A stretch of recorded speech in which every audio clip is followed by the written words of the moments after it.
Jadi penambahan masa penahanan kita misalnya dari 20 hari ditambah 40 hari. Ya. Totalnya nanti 60 hari.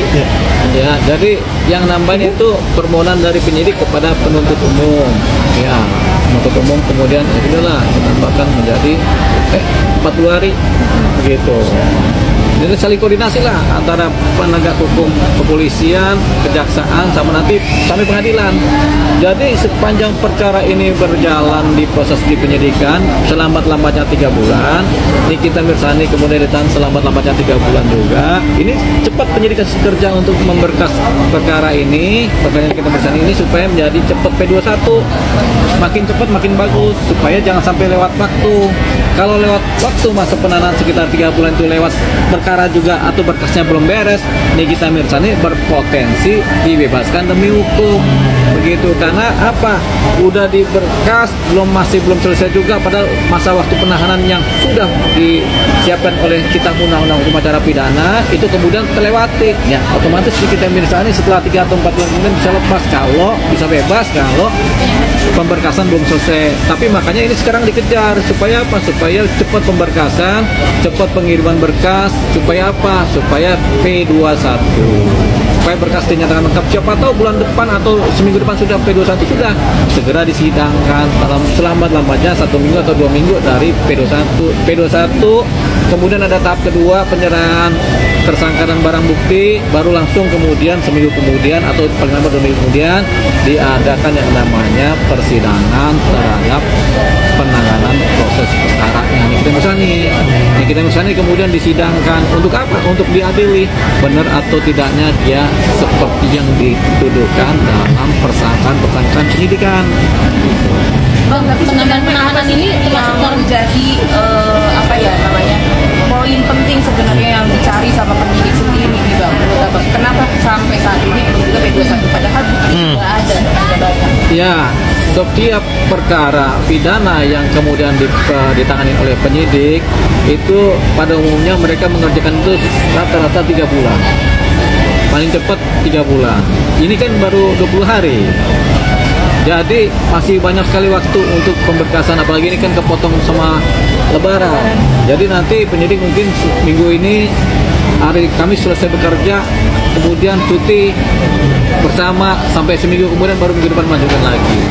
Rata-rata memang 3 bulan dalam penanganan perkara. Setiap perkara yang ditahan ini kan, rata-rata 3 bulan setelah itu disidangkan. Ada lagi, Bang.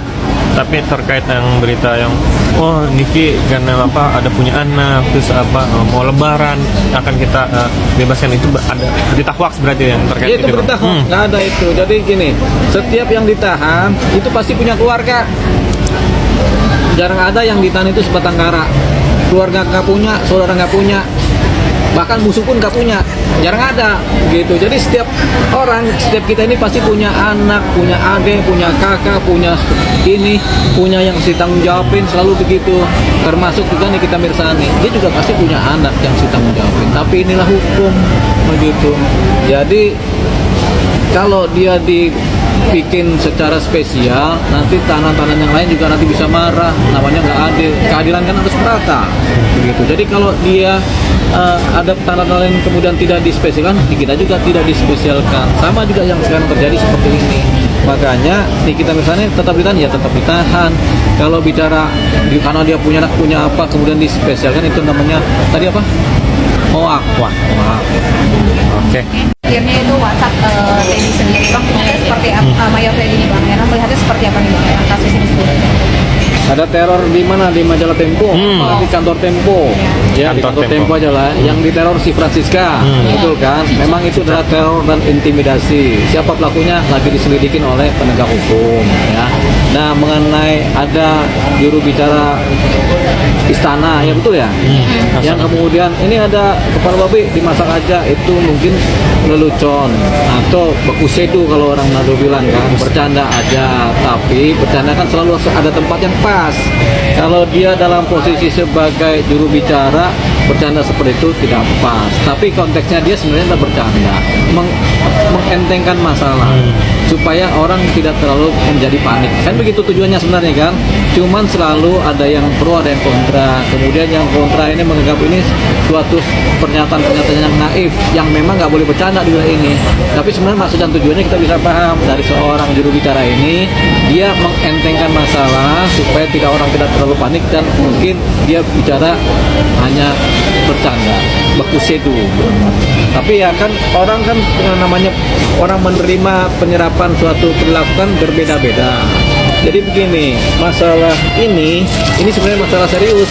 Masalah orang mengirimkan kepala babi, tikus kepada suatu jurnalis, suatu majalah atau suatu kantor jurnalis itu masalah serius. Itu salah satu bentuk ancaman intimidasi di mana undang-undang pers itu pun melarang. Tidak boleh ada intimidasi ancaman, ada ancaman pidananya.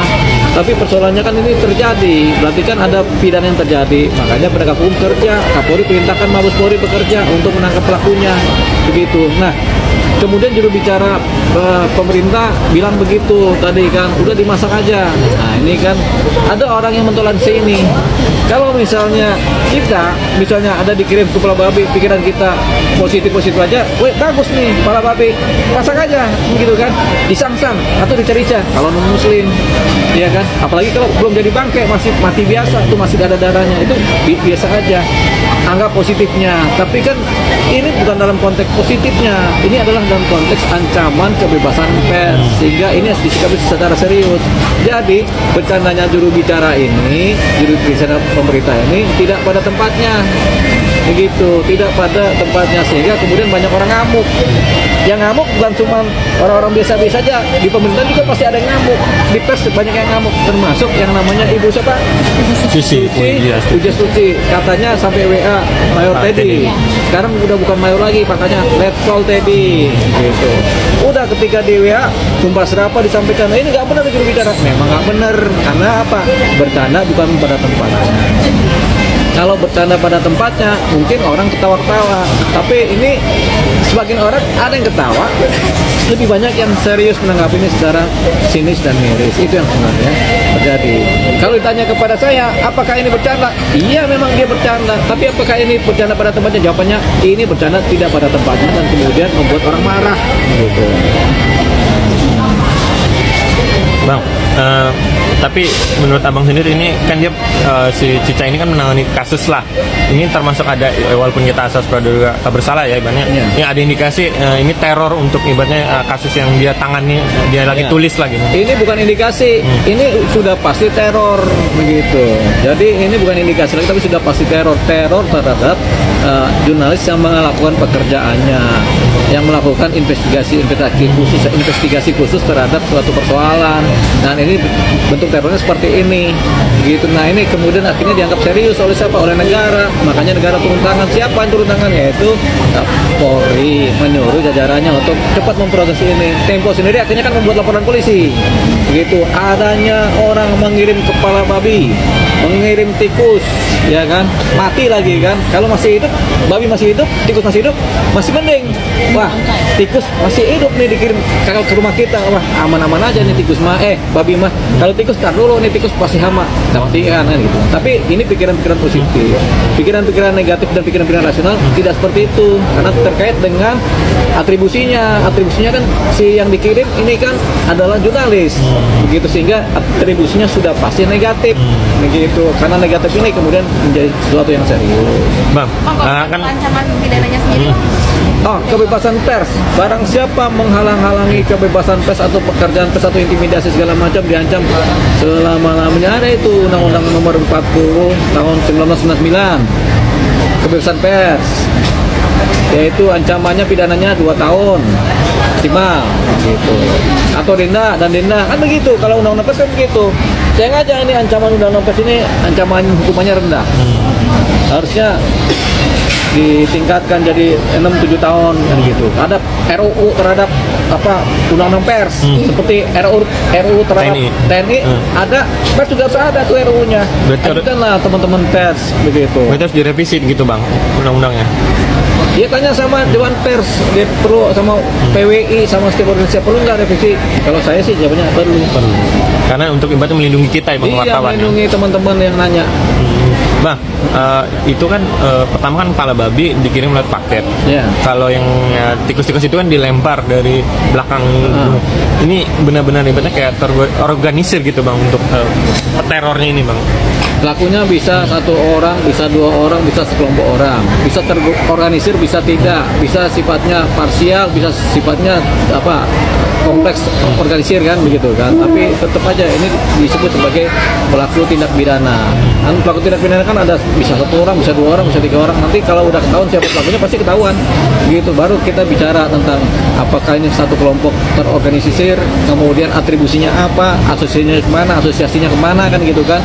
Kalau dia sendiri kenapa dia sendiri, mungkin juga dia putus cinta atau apa kan kita pernah tahu hubungan pribadi kan begitu kan. Siapa tahu kita udah ribut-ribut mengenai ancaman pers, ternyata ini cuma persoalan sakit hati satu orang dengan satu orang yang lain pribadi kan kita belum tahu itu kan. Tapi sementara kita seperanggapan 60-70% bahwasanya ini adalah posisi menghalang-halangi kebebasan pers, mengingat yang dilempar adalah kantor Temponya. Kita juga belum tentu bahwasanya si yang bersangkutan marah sama si Siska ini. Bisa jadi nggak marah sama dia, cuma nama dia karena dikenal dia yang dipakai namanya untuk ditujukan pakai. Kan bisa begitu. Jadi belum tentu seseorang, bisa jadi si majalah Tempo sendiri atau si pemberitaan Tempo sendiri yang kemudian disasarkan. Karena nanti kan pendalamannya setelah ketahuan.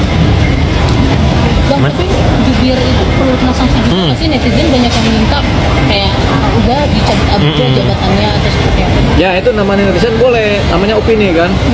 Terhadap pejabat-pejabat publik, warga masyarakat Indonesia boleh menilai dan boleh memberikan kontribusi masukan pemikiran. Untuk apa? Untuk menilai seseorang ini pantas nggak jadi menteri, pantas nggak jadi juru bicara, pantas nggak jadi presiden, kan begitu. Kalau selevel presiden, pantas nggak jadi presiden, pemberontakan terjadi, kan begitu. Menteri, pantas nggak jadi menteri, kalau nggak pantas, ya sudah terjadilah orang ribut-ribut. Kayak menteri apa itu yang kemudian akhirnya dicopot. Menteri Dikti kan, pendidikan tinggi kan, karena kan dia punya anggotanya demo, gitu kan, menyatakan ketidakpuasan boleh, sama juga netizen juga boleh menyatakan demikian.